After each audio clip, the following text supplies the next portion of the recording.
Bonjour et bienvenue sur KTV en direct à la télévision, à la radio et sur les réseaux sociaux pour ce temps de parole consacré au plan de relance dont est signataire Mamoudzou. Et pour en parler, nous recevons Zaidou Tamandaï, le directeur de cabinet de Mamoudzou. Bonjour. Bonjour, je suis très heureux d'être là et je salue tous les gens qui nous écoutent. Bienvenue sur Coésie. Alors, bonne nouvelle, l'autre jour on apprenait cette signature de ce plan de relance de 600 millions d'euros. En gros, dans les chiffres, l'État de 130 millions, le CD 68, Interco et Mamoudzou 28 millions, Fonds européen de 134 et Fonds de la Caisse des dépôts 142 millions. C'est beaucoup d'argent, plus de 600 millions. Ce plan de relance, qu'est-ce que ça va changer concrètement pour les habitants de Mamoudzou? Je rappelle le plan de relance dont Mamoudzou est signataire. Alors, je suis porteur d'une information unique, une seule ce matin, c'est de dire à tous les Mahorais que le maire de Mamoudzou était très heureux d'être sur la table de signataires à la Case Rocher. Les préfets avaient convié tous les signataires et le maire de Mamoudzou qui était le seul représentant d'une commune de Mayotte à être présent parce que c'est la seule commune qui est signataire de ce fameux accord de relance pour Mayotte qui quand même place la barre à 62 millions d'euros à réaliser pour l'année 2021-2022.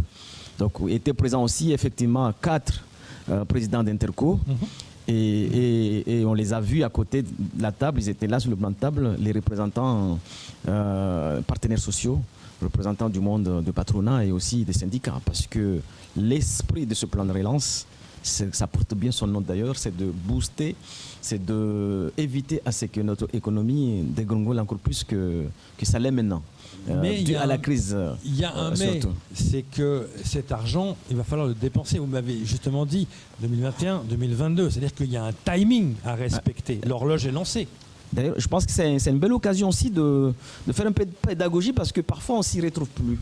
Plan de relance, convergence, programme européen. Beaucoup de des millions annoncés. On dit voilà, c'est ennuyeux. On m'a dit qu'il y avait des fonds européens qui sont dedans, pas dedans. Expliquez. Sans trop s'attarder sur le fond de ces choses-là, puisque je ne suis pas un crack forcément sur l'élément, mais à Mayotte, qu'est-ce qu'on y trouve comme fonds, comme outil de financement essentiel, puisque vous savez que le nerf de la guerre, c'est l'argent. Bien sûr. Nous avons ici à Mayotte un programme opérationnel européen 2014-2020.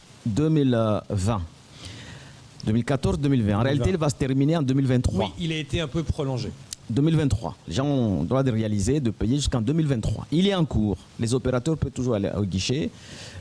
300 millions d'euros globalement. 200 millions FSE FEDER, complété par FEADER, FEAMP. Ça nous ramène autour de 300 millions d'euros.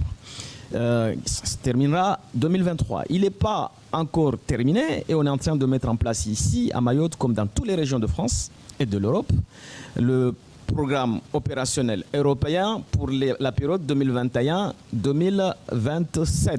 Ouais. Voilà, il est en train de se mettre en place ici à Mayotte aussi, qui sera quasiment le double de ce qu'on a eu en 2014-2020. C'est aussi un outil qui est là sur le territoire. Outil, bien sûr. Quand on attend, parfois, on peut se perdre un peu. Plan de convergence et de transformation, ça ne vous a pas échappé. Ouais. Les assises de l'outre-mer, la loi sur l'égalité réelle qui a débouché sur la mise en place ici à Mayotte, plan de relance, 1,6 milliard d'euros. Ouais. C'est d'autres objectifs stratégiques, c'est notre état d'esprit, mais c'est un fonds qui est aussi ici avec un comité de suivi, comité de pilotage sous l'autorité du préfet à Mayotte. Se rajoute à ça le fameux plan de relance.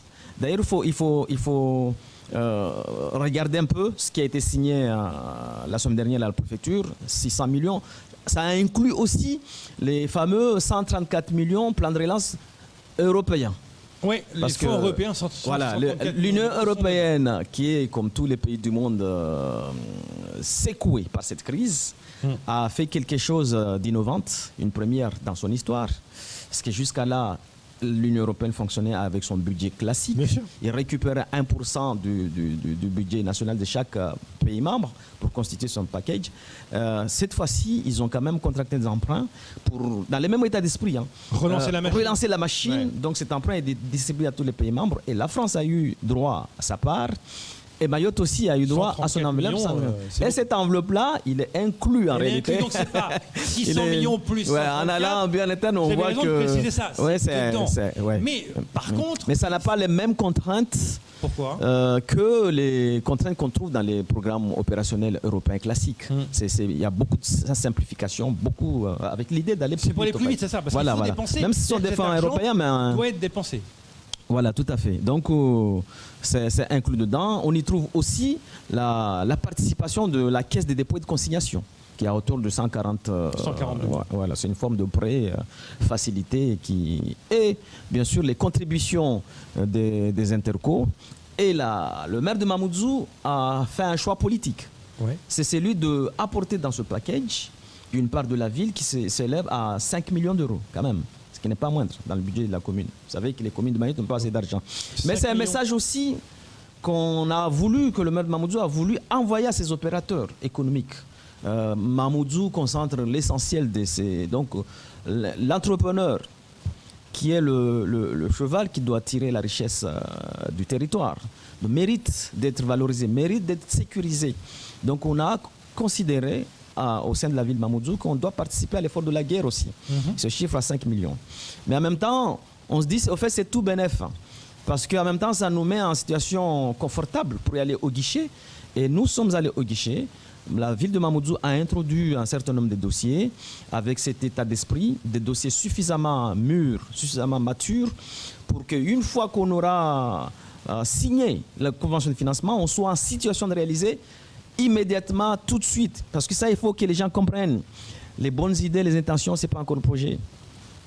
Le pré-étude opérationnelle, le pré-faisabilité, là, vous n'êtes pas encore finançable. Il faut que le premier coup de pioche doit être donné.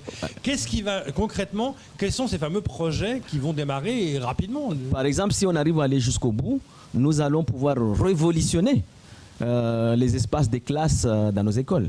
Parce que c'est quand même l'innovation sur toute la problématique d'électricité dans ces écoles-là, avec l'idée derrière, parce que ça fait partie des objectifs stratégiques affichés par ces plans. Vous comprenez bien la transition écologique pour éviter ce qui se passe, ce grand mal qui risque d'apporter tout le monde entier, le changement climatique. Donc, il y a ici un gros travail qui doit être fait sur le territoire de Mayotte pour que Mayotte gagne en économie d'utilisation du thermique. Donc ça va dans les mois qui vont venir, lorsque nous allons réaliser effectivement ces travaux. Je vous inviterai à passer dans ces écoles concernées où vous verrez la révolution qui sera apportée dans ces écoles, notamment. Toutes les écoles de Mamoudzou en tout cas, pas toutes, parce que nous avons quand même 40 établissements scolaires. C'est ça, justement. On ne va pas pouvoir... Voilà, non, pas 40, c'est beaucoup. Mais on ne sera pas loin d'une dizaine qui peuvent bénéficier de cet argent. Et des travaux qui vont être faits là. C'est des trucs qui sont effectifs. Je pense qu'il faut insister. Le pilotage de maîtrise d'ouvrage est phasé. Il y a peut-être au moins 11 phases. Avant-projet sommaire, avant-projet définitif, DCE, consultation, attribution, il y a plusieurs phases. Quand vous êtes en avant-projet sommaire, vous n'êtes pas encore... vous n'avez pas encore entre vos mains un dossier suffisamment mature pour aller au guichet d'un plan de relance. Bien sûr. À la limite, moi, je pense qu'il faut aller en plan de relance lorsque vous avez un dossier de consultation d'entreprise. Ce que dans le milieu, on appelle le DCE. Parce que là, vous êtes sûr que derrière, si vous avez l'argent, vous êtes en situation de réaliser.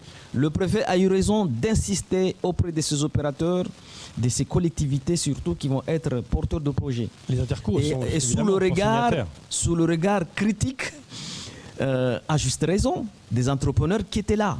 On parle ici à Mayotte souvent d'argent, de plan, mais ça met du temps pour que l'entrepreneur puisse toucher l'argent trébuchant après travaux réalisés. Donc, ils étaient assez critiques. Il y avait cette polémique-là, notamment avec le plan de convergence. Il y avait cette polémique-là de dire, voilà, les gens, avant cet argent, se font rembourser après, ça prend du temps, ça met en péril la trésorerie. Non, je pense qu'il faut le concéder ici avec modestie que dans nos collectivités, c'est tout un travail qui doit être fait pour que sociologiquement, culturellement, les équipes gagnent en efficacité. Pilotage de projet. Je pense que c'est l'avenir de ce territoire. En plus des écoles, quels autres projets sont prévus avec ce plan de relance il ne faut pas voir que sur la fenêtre Mamoudzou. Parce que 600 millions d'euros, ça va bénéficier pour toutes tout les collectivités de Mayotte.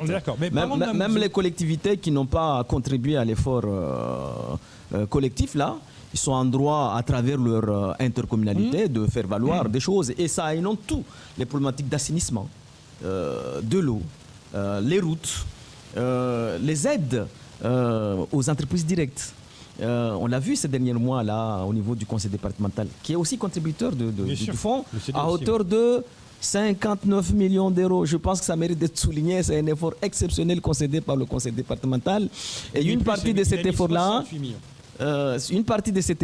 va aller, ce qu'on appelle globalement les aides Covid, qui sont mises à la disposition des entreprises en ce moment. Donc tout ce package est inclus dans ce plan de relance. Et vous voyez bien que c'est tous les pans de notre activité locale qui est couvert par ce plan de relance. Parce qu'on parle de routes, de ponts, de tous les bâtiments, des usines pour l'eau, enfin tout un système, toute une économie qui va partir. Et il y avait même là des acteurs qui s'étonnaient que d'autres enjeux structurants, sensibles, plus stratégiques, plus importants à Mayotte ne sont pas dans le catalogue parce qu'ils ne sont pas assez mûrs pour aller au guichet d'un plan de relance. Plan de relance, le train bleu, par exemple, qui est en phase pré-faisabilité, une grande idée de 1 milliard ou 3 milliards, mais ce n'est pas suffisamment mature. Donc c'est très clair, vous dites que ce plan de relance est fait pour les dossiers qui sont déjà prêts à donner un coup de pioche. C'est ça. Je pense dans notre émission d'aujourd'hui, si on arrive à passer un message seulement, ça doit être celui-là. Les acteurs du projet à Mayotte ont tous vocation à solliciter ce plan via leurs intercos, etc. En tenant compte, c'est un plan de relance.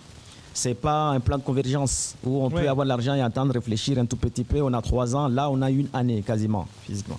Donc seulement les dossiers. C'est ça le piège aussi. C'est que si tout n'est pas dépensé d'ici fin de l'année prochaine, l'argent il repart.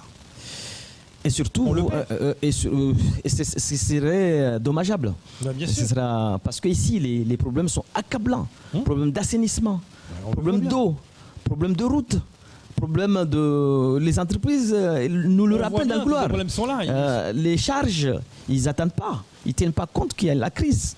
On envoie les acomptes. On leur demande de payer les charges. Est-ce que 600 millions, très heureux. C'est jamais suffisant. C'est jamais suffisant. Mais c'est déjà ça, et il faut y aller avec méthode, il faut y aller avec énergie, il faut y aller avec envie, en intégrant cette culture, le plan de relance. Et c'est pas seulement ce fonds, il faut le dire encore une fois ici, le programme européen 2014-2020, il est là à Mayotte, il n'est pas encore consommé. Il y a même des zones où on est en sous-programme, il faut y aller.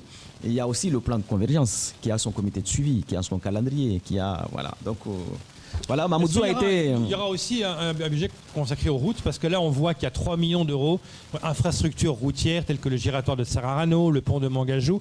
Est-ce qu'il y a des montants qui vont être attribués pour l'état des routes dans Mamoudzou? Il y avait même une question, pourquoi le giratoire de Sararano, pourquoi pas le pont de Dzumounié, par exemple? Voilà, justement, parce que j'allais vous le demander. Il manque j'ai pas vu le pont de Dzumounié. Pourtant, on en parle tout le temps. J'ose y croire pour une seule raison. Au moment où on signait le plan de relance, je ne connais pas le sujet. D'ailleurs, à Mayotte, il faut avoir cette culture de ne pas parler d'un sujet qu'on ne connaît pas. Si on se refusait de parler d'un sujet qu'on ne connaît pas, la Mayotte gagnerait beaucoup d'ailleurs. Je ne connais pas du tout le dossier de Dzumounié. Mais j'imagine aisément, parce que c'est une route nationale quand même, j'imagine aisément que si le préfet ne l'a pas mis dans un catalogue des sujets portés par l'État dans ce plan de relance, c'est parce qu'au niveau des études, peut-être on n'est pas en phase de pouvoir réaliser dans ce délai-là. Je peux faire les calculs comme ça. C'est parce que c'est pas prêt. Il faut que ce soit prêt. Vous l'avez bien dit justement. C'est pas de l'argent pour pouvoir lancer des études, pour, comme on vous l'avait dit, faire un train. C'est pour démarrer le coup de pioche parce que tout est acté. Vous avez parlé d'une dizaine d'écoles qui vont être rénovées. Ça, c'est du concret. Est-ce qu'il y a un autre fait concret que vous pouvez donner ce matin, à part les écoles? Alors, on va peut-être, je vais donner quelques détails sur les axes choisis pour l'instant, mais sur les contributions d'abord. L'Interco, le comité d'agglo, Cadema par exemple, sont à 11 millions. La contribution Nord, ils sont à 1 million. Et le CCPT, la Petit Terre, c'est l'Interco Petit Terre, ils sont à 6 millions. Et le Sud à 3 millions. Voilà les efforts. Et le Conseil général, ça mérite d'être souligné. Le Conseil départemental, 59 millions. L'État, il faut bien le dire, l'État local serait à 86 directement en TF1 territorialisé. 86. Et l'effort de CDC, voilà la structure de la composition de la contribution. Et sur les axes, ça va dans tous les sens. C'est vrai. C'est dans l'agriculture, dans la pêche, dans la prévention de biodiversité, dans l'économie circulaire, toutes les. Donc en fait, il y a tous les secteurs qui vont en bénéficier sur Mamoudzou notamment. Tous les secteurs économiques de Mayotte ont vocation à être éligibles par rapport à ce plan de relance. Le critère central, c'est celui-là que j'ai martelé là, c'est l'idée, le projet doit être en phase suffisamment mûre pour que lorsqu'on attribue, on soit en mesure d'enclencher derrière la mise en place du chantier, les travaux, et espérant qu'on se donnerait aussi les moyens parce qu'il ne s'agit pas de commencer les travaux seulement. Les travaux, c'est comme un bébé, il naît, il n'y a pas un stade qui est prévu sur Mamoudzou, là, dans le plan. Nous avons... Certains en ont parlé, hein. Pourquoi ils ne feraient pas... On parle des fameux stades dont on parle tout le temps. Je vais en parler. Oui.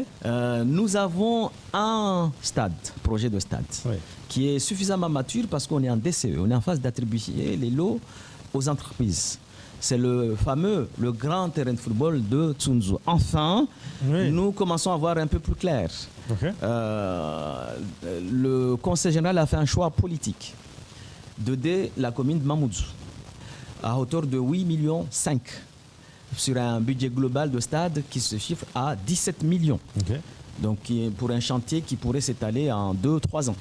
Donc, nous pensons sincèrement que au niveau de la commune de Mamoudzou, là, avec cette contribution du conseil départemental à hauteur de 8,5 millions d'euros, nous avons là le moyen pour commencer ce chantier cette année 2021. Sérieux, parce que cette année 2021. On parle des stades, voilà, on va pas dire l'autre stade, mais bon, on y pense. On dit ouais, mais on parle tout le temps des stades et on voit jamais le bout du tunnel. Là, vous dites que non. Cette fois-ci, c'est un dossier que la nouvelle municipalité a eu là, mais on n'avait pas assez d'argent. Il y avait juste 0 euros. On y a cru, on a continué le travail. Le maire Mamoudzou a pris son bâton de pèlerin. Aujourd'hui, il a été entendu par le conseil départemental qui est venu avec un chèque de 8,5 millions. Ce qui fait que je peux le dire ici dans la sérénité absolue que d'ici 3 mois, si on arrive à consommer cette phase d'attribution de marché aux entreprises, qui ne peut pas aller au-delà des 3 mois, pour moi, on doit être en situation de pouvoir commencer ce stade essentiel. Un équipement structurant qui sera vital pour, vous le savez bien, Mayotte a un grand rêve, un grand projet. C'est lui d'organiser ici les Jeux de jeunes, CGCI, peut-être en 2025. Oui, mais il n'y a pas seulement ça. Et les Jeux des îles en 2027. Parlons simplement de la Ligue de football. On sait qu'on ne peut pas accueillir un PSG ou quelque chose à cause de nos stades. Et il avait été dit ça, parce qu'on n'a pas l'infrastructure. En passant par des stades comme ça, qui sait, on peut rêver de recevoir des équipes comme ça. Je ne sais pas si vous savez à qui vous parlez, mais moi je suis un ancien footeur et j'ai administré un grand club de Mamoudzou pendant plusieurs années. Et le fait que le stade de Mamoudzou est à l'état où il est là, Cavani, c'est un drame personnel, mais surtout pour l'ensemble des acteurs, des jeunes. Le sport à Mayotte, c'est un enjeu, même pas de cohésion sociale, même de paix civile par rapport à ce qui se passe ici. Le fait qu'au bout, on n'a pas un espace pour pouvoir accueillir dans ces conditions, c'est un drame. Bien sûr. Ça fait partie peut-être des choses qui fait que nous autres, on a du mal à évacuer les sphères politiques parce que c'est là-bas où on prend les décisions de manière cohérente et efficace. Et on espère, en étant là, on peut toujours influencer ces décisions et c'est un drame. Mamoudzou a pris un engagement autour du maire Amdil. La ville sera au rendez-vous des Jeux des îles en 2027. Coûte que coûte. Okay. Nous sommes en train de finir le gymnase de Mgombani. Nous sommes en train de terminer aussi les plateaux couverts de Kaweni, de Baobab et de Vaibé. Et déjà, on commence à regarder ce qu'on peut faire comme un grand centre sportif à Passementi. Et ce stade, un projet qui a été commencé par la mandature sortante, mais qui n'avait pas réussi. Il ne peut pas tout réussir non plus. Non, bah non. D'ailleurs, la population a regardé ce qui avait été réussi et pas réussi. Il a fait le bilan, la population. Il n'y avait pas grand-chose, il y avait 0 héros. Mais nous pensons que la manière la plus intelligente de travailler, c'est d'ouvrir la main à tous les partenaires, État, conseil départemental essentiellement, l'Europe aussi.